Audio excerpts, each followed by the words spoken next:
It's still not clear how the two Dallas nurses caught Ebola from Duncan. Some Republicans in Congress, though, they want to see a ban on travel from Ebola-stricken countries in West Africa to try to stop the spread of Ebola here.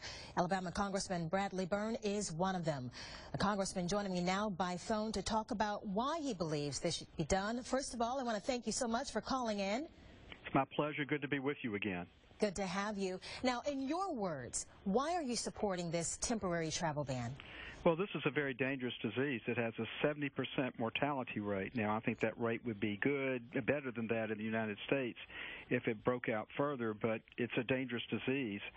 And we've shown that we don't have adequate protocols in place yet. So I don't feel comfortable enough with the protections that we have in this country, nor with our understanding of the actual way that this disease spreads, to be willing to let anybody just come into this country from one of the affected areas without having a much stronger protocol, a much better set of precautions for the people of this country. So I would like to see that put in place.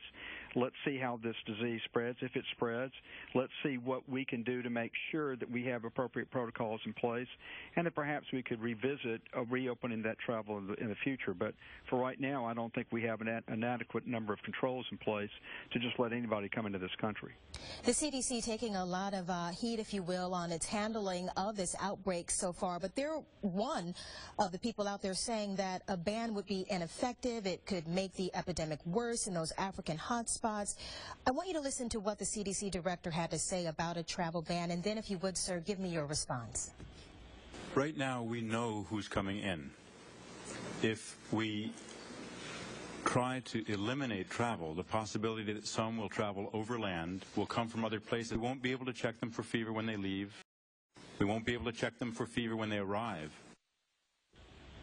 So what's your response to that? Well, what he's saying is that we don't control our own borders and people can sneak in, and he's absolutely right. That was true before this disease. It's true now. That's a separate problem altogether. That's just a failure to protect the security of the people of the United States based upon the border. So I don't think that argues against, by one little bit, what we need to do to protect this country, people coming into the country by air or by some other means.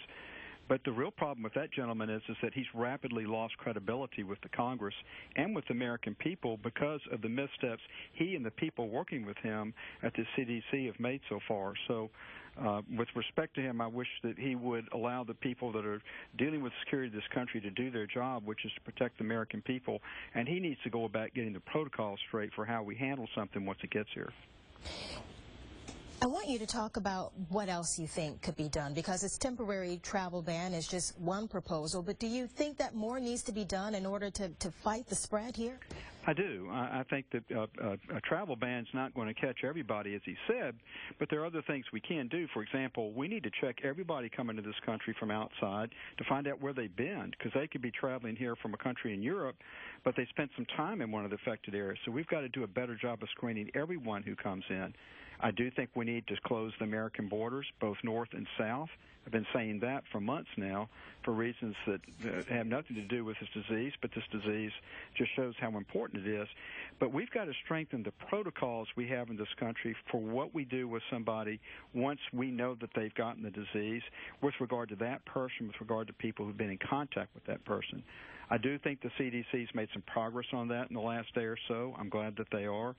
But they've been slow on the uptake. This is their job. They haven't handled it right, and they need to get on this and get on this fast. Do you think that they do that, though? I do.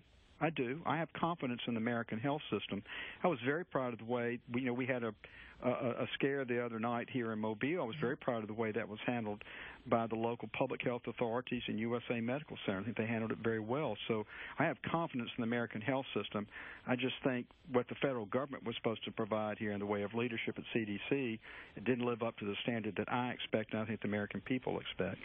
Well, we certainly thank you for joining us. A lot of people talking about this. A lot of people have concerns. Thank you for spending some of your time with us, Alabama Congressman, I should say, Bradley Byrne. Good to talk to you. Thank you. And you know, the congressman is just one of many calling for that travel ban.